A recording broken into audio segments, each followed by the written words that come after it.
You only live once, but if you're Colonel Charles McGee, you do it right. To celebrate his 100th birthday, dozens are gathered.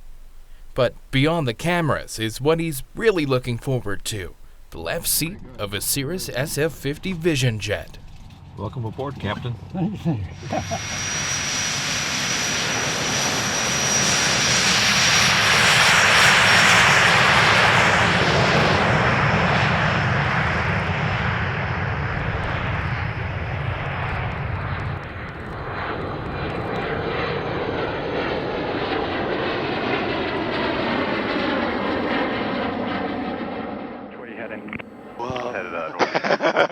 Yeah, you're still flying here, doing your thing.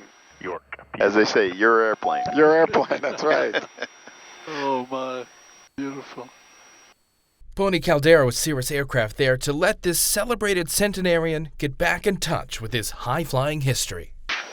Tuskegee 1, maintain VFR at 5,500, clear to Class Bravo airspace, heading 100. Not every flight McGee made was under such bright circumstances. Part of the Army's program at that time was that they couldn't use a black pilot because they didn't have any black mechanics. So of the now called Tuskegee Airmen, the first were the mechanics that were put into training at Chanute Field, Rantoul, Illinois. That's 14 miles away from the university. Yep. And of course we learned there's something going on up there. The Army expected them to fail. But they didn't fail. The Red Tails became known far and wide to bomber crews. They were legendary in keeping the vulnerable aircraft safe from German fighters. But today, things are a bit different. Instead of a P-51, it's a Vision jet. Instead of diving in on Messerschmitts, the colonel is flying to Dover Air Force Base, where he's greeted with a hero's welcome.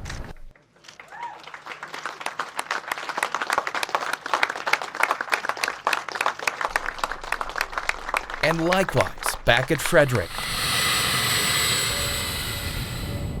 Beautiful, smooth, wonderful, great day of visibility.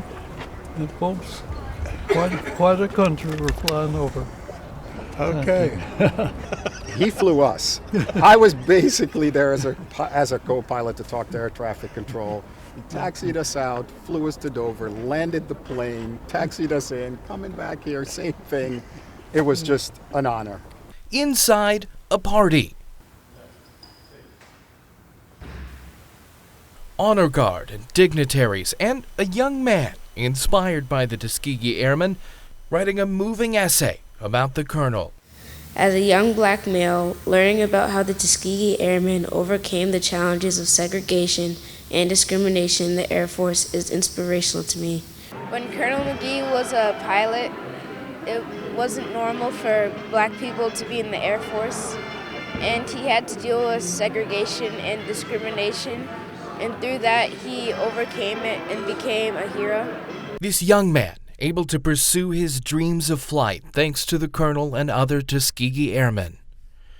And an old man, gunner on B-24s, able to be here today because of the same men. I could always count on the Red Tails being out there to chase those German Messerschmitts away and get them and bring them down. They were good. But Colonel McGee isn't here to bask in any glory. He just wants to make sure the generations that follow are on better footing. To see so many people come out and share in my bit of past history, if you will, as we look back on the years, but to share in this day and what it means has been very fruitful indeed, very rewarding. I'm indeed impressed. You know, he's deserving of all the recognition that he gets.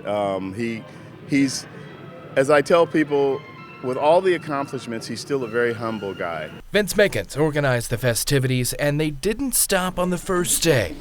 The next morning, another flight. This time with reenactors on hand for a salute. Ready? 2.